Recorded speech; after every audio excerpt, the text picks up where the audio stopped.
Yang Berhormat Menteri jawablah dengan baik. Tak payah jawab dengan ego, dengan sentimen. Nawaitu tak baik apalah. Siapa kamu nak? Kamu Tuhan ke nak judge nawaitu saya? It's already happening di Johor, di mana ada banyak bangunan-bangunan ataupun kondominium-kondominium mewah yang pemiliknya bukan orang Johor. Menteri jemput ahli parlimen, kata tak apa, saya nak bawa ahli parlimen Pembangkang tengok sendiri betapa teruknya flat-flat ini.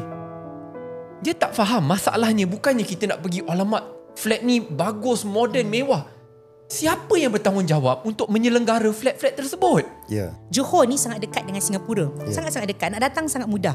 Dan saya amat gembira dengan projek Special Economic Zone, dengan projek Special Finance Zone. Tetapi tidak boleh lupa bahawa dengan adanya projek-projek besar ini, ia akan membuka ruang untuk lebih ramai orang-orang luar, expats untuk datang ke Johor. Beri satu balas satu dari segi setiap unit tu, ataupun perkataan pampasan tu sendiri memang tak ada dalam memang tak ada. Jadi kalau betul memang nilai ambang turun dan memang orang yang tak setuju dan kena lepaskan pemilikan rumah dia juga, memang rampas lah kan, betul tak? Saya minta maaf Amira, dibenarkan sikit je. Saya beri contoh paling mudah. Kalau tak benarkan sebenarnya. Kebenaran Presiden.